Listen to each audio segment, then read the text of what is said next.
Okay, let's just dive right into this explainer with an absolutely absurd number right out of the gate. Are you ready? $178,000. Now, you might be thinking that kind of massive sticker shock is for a luxury sports car, right? Or maybe some high-end electric vehicle, but no, that is the actual price of a standard everyday Toyota Corolla in Singapore. And honestly, this introduces the extreme reality of the global cost of living crisis we're about to explore today.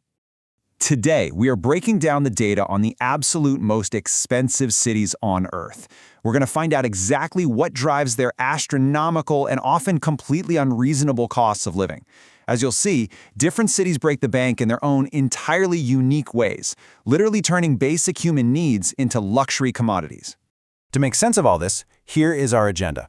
First, the American housing wall. Then, European wealth and scarcity. Third, the premium on space. Fourth, the Anglosphere property squeeze. And finally, the price of isolation. Let's get into it. Section 1. The American housing wall. Take a look at Manhattan. Rent for a standard one-bedroom apartment has hit an eye-watering $5,500 a month. But here's the bizarre paradox. Landlords are actually giving away free months of rent just to fill empty apartments. So what does this actually mean? Well, this isn't generosity. It's a desperate market hitting a literal wall because normal renters simply cannot afford to live there anymore. The market is just broken. Moving over to the West Coast, we encounter another staggering figure. San Francisco's median home price is sitting at a massive $1.5 million, and incredibly, it is still climbing. And this brilliantly illustrates the extreme disconnect in the housing supply. Think about this. You have highly skilled tech engineers pulling in $250,000 a year, and yet they literally cannot afford to live in the actual neighborhoods they work in. When a top-tier tech salary doesn't buy you proximity to your own office, you know the urban model is fundamentally fractured. Section 2. European wealth and scarcity. That brings us to the number 6. Zurich tops almost every single global index as the most expensive city on Earth. And this is anchored by the staggering data that 6 of the world's top 10 most expensive cities are located in Switzerland alone. We're talking about a hyper-concentration of wealth in a single geographically constrained country. Meanwhile, heading south to the micro-state of Monaco, we see an entirely different level of premium. They have hit an average resale price of €52,000 for just a single square meter of space.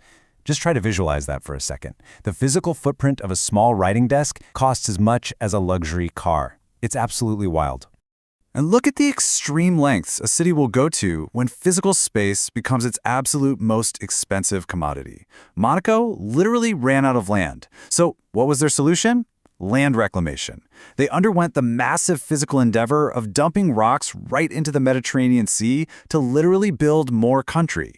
It is a fascinating response to geographical limits. If you can't buy space, well, I guess you just manufacture it from the ocean. Section 3. The premium on space.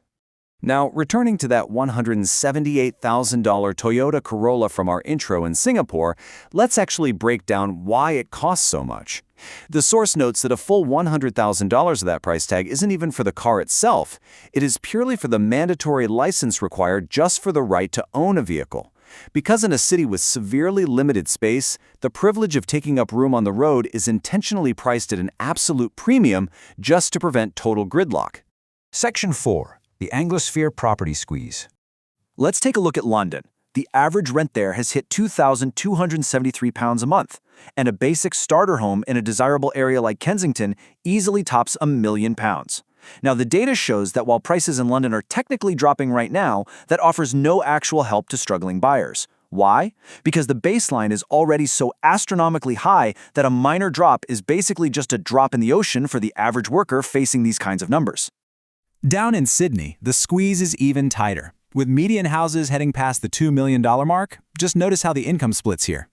Servicing a new home loan eats up an astonishing 68% of a resident's pre-tax income. That leaves just 32% for everything else. Taxes, food, utilities, actually living your life. It's no longer just a place to live, it's practically a financial black hole consuming entire livelihoods. Section 5. The price of isolation. This brings us to Honolulu, literally the most isolated major city on Earth. Because of this extreme geography, you are looking at paying $8 for a single gallon of milk. $8. And why? Because 90% of all food must be shipped in from the mainland. Honolulu's incredible isolation creates an inescapable, massive baseline cost for basic survival items. So it's not just rent or real estate that drains your bank account. It's breakfast. As we wrap up this explainer on global affordability, I really want you to reflect on these extremes. We've seen $100,000 car licenses to prevent traffic, tech workers completely priced out of their own neighborhoods, and cities literally dumping rocks into the sea to build more luxury land. So I have to ask, which data point blew your mind the most today? Which of these cities truly redefines the word expensive for you? Hopefully, this structured look at the data helped you understand exactly what is happening to the global cost of living right now.